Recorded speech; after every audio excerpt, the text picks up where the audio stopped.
Hello, folks, and welcome back to Gearbox Podcast, your weekly dose of podcast. I'm Nick, I'm Moxi. and ladies and gentlemen, we're back with F1 race preview today for race number two in Jeddah, the Jeddah Corniche circuit, one of the fastest tracks in the calendar and the fastest street circuit in the whole F1 history. Moxie, let's go to Bahrain though for the first race of the season. Talk about what happened and everything in the race. So let's be honest, Nick. There's not much to comment about this race. We in the first lap we saw a contact between the two Aston Martins. Lance Stroll lost his car control, causing a minor conflict between him and Fernando Alonso. Not much to comment about that. But the thing is that Fernando Alonso had an incredible performance, having four overtakes and, of course, gaining a podium at the end of the race. What do you have to comment on that, Nick? Yes, exactly. The first lap contact with Lance Stroll and Fernando Alonso. I bet that Alonso's mechanic was kind of in a stress when Alonso asked to hit him and everything. But you can pretty much understand of what Alonso has commented about Stroll. In the meantime, they've created a good chemistry by now. But yeah, Stroll had 2 weeks before the race a bike crash, which made him break uh, both of his hands, causing him to lose the F1 testing 1 week earlier than the race. And of course, having a lot of struggles in the race as well. Of course, he lost the turn 10 in the formation lap, which really showed how much he was struggling. And I really understand that.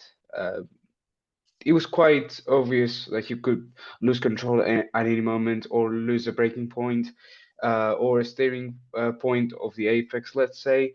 But good job to him. He brought a good result, good points for the team, good points for his name as well. And of course, Fernando Alonso getting his 99th career podium in his F1 career.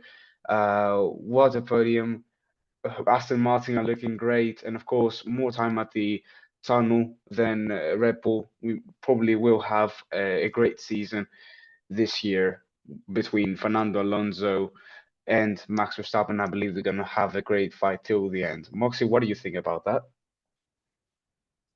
Yeah, I totally agree with you, Nick. Aston Martin looks quite faster than last year. I think everyone can agree on that.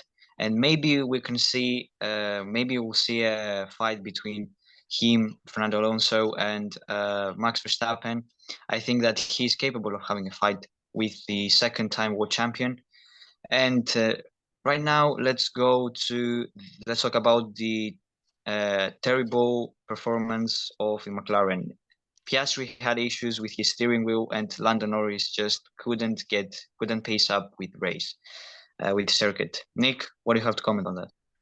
Well, yeah, of course, after a poor qualifying session for Piastri, he had to finish his race early on with a electronics failure. Of course, he went on the pits to change the steering, but the steering could not connect to the car properly and caused him to DNF in the race. And of course, Lando Norris with his mechanical problems, causing him to pit every 10 laps with actually, I think six pit stops in the whole race, finishing 2 laps behind the leading car of Max Verstappen, who, by the way, won the Grand Prix with a huge domination, let's say 12 seconds between his teammate, Sergio Perez, who finished in second place.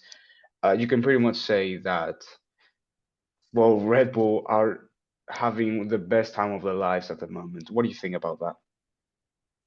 Yeah, Nick, they're just too strong to face, and I think that the only team that could probably have some chance of competing with them right now is Aston Martin and then Ferrari. Of course, I think that Mercedes are not going to keep up with them because they're not that strong. And just Max Verstappen is looking furious and just he hopes that another Formula One champion is going to be in his bag.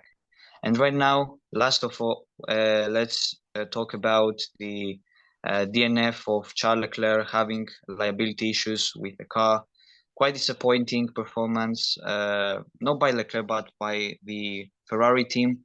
Of course, Leclerc having the DNF, and of course, Sainz getting overtaken by the Alonso and losing the chance of having a podium. Nick, what have to tell us about that? Well, yeah, of course, you can't blame Charles for this. It was a reliability issue. And of course, you can't even blame Ferrari for this. It was a problem with the engine. You can even say that they didn't want to get the Bahrain curse, even though Leclerc had a good distance between Verstappen and all. But um, I guess, okay, they had a DNF first race. It makes pretty much sense, but even though that it doesn't look pretty good for Ferrari, even though in the free practice sessions in Bahrain, and even with the team in Jeddah, of course, they are struggling a lot, and you can't really say they're good championship contenders for this year. But again, I can't blame Leclerc for this result. It was the engine, and I don't really think we should focus on this. But the fact that they are already getting a 10 grid penalty for energy store, they've changed the two energy power units, and they have to take a 10 place green penalty already for the Jeddah Corniche circuit in Saudi Arabia. Of course, it's not good luck for Leclerc and not for Ferrari as well. Moxie, what do you think about that?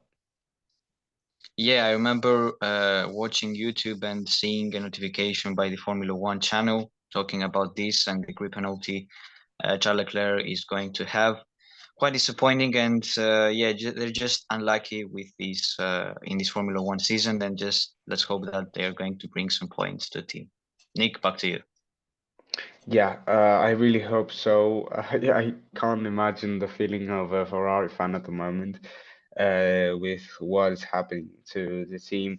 They had poor strategies last year, of course. Right now, it looks like they don't have anymore the right car to compete for the top spots. But now I think it's time to go for the Saudi Arabian Grand Prix. Moxie, what do you have to tell us about it? So the Jeddah Saudi Arabia circuit was first taking place in 2021, and its circuit length is 1.6.1 kilometers. The lap record was set by Lewis Hamilton in 2021 season. It's the fastest circuit, like you said before, Nick, in Formula One, and the Grand Prix of the Saudi Arabia in 2023 is going to take place in 19 of March. So this Sunday, it's going to be the race. Today, of course, as we're recording, it's the qualifying session. And yesterday we saw the two practice sessions. And the number of laps is going to be 50 for the race, of course. And let's just, Nick, talk about the practice sessions that took place yesterday. We saw a great performance by Max Verstappen, gaining the first place in the two practice sessions, of course. Fernando Alonso in the first practice session he was in the third place, and in the second he was in the second place. What do you have to tell us about that, Nick? Well, yeah, of course, the Jeddah Corniche circuit, a great Grand Prix, of course, where we've seen quite of the most dangerous tracks in Formula One. For the third time in a row, we're going to see this track on action, 50 laps.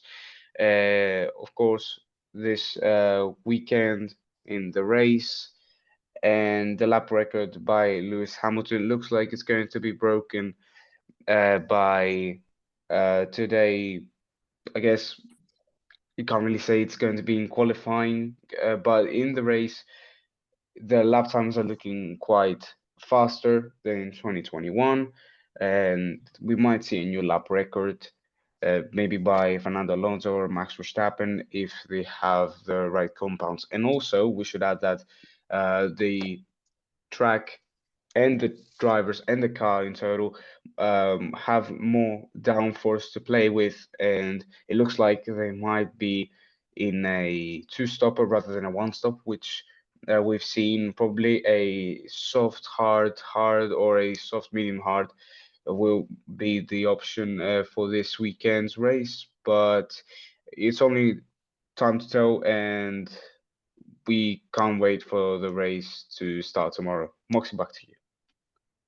Yeah, can agree more with you, Nick. So I think that about of course, the Saudi Arabia circuit. I think that's the all information we got. And right now, let's move on to the predictions. Let's talk about the qualifying session. Who's gonna get the pole, Nick? Okay, so this is a really bold move by me, and I'm going to take this opinion quite risky. And I'm going to say Max Verstappen. Unbelievable, right? I know. He's going to take pole, and it's not going to be quite the biggest competition, in my opinion. And onto the race, the top five for me is the winner, Max Verstappen. Is going to start from pole position, going to finish first. Second place for Fernando Alonso. I think he's going to take second place. Third place, though, I have Esteban Ocon. I think that he has a really good history with the track. The Alpine is looking pretty good today, and in the free practice sessions, of course. I really can't expect something else. P4 will go to Sergio Perez, and P5 to the Aston Martin of Lance Stroll. So, Moxie, what do you think?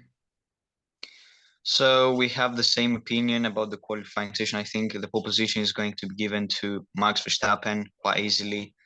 And about the race, my top five is going to be Max Verstappen, starting from the pole position and ending the race in first place. Then I think in the second place is going to be Charles Leclerc, and in the third place Fernando Alonso, getting his second podium of the season. Then in the fourth place, I'm also going to agree with you based on the practice sessions we saw yesterday. Esteban Ocon was quite fast, and I think that he's going to get the fourth place. And in the fifth place, I think it's going to be Sergio Perez. So, Nick, back to you. Right, so I think this is about it for this weekend's preview for the Jeddah Corniche Circuit, the Saudi Arabian Grand Prix.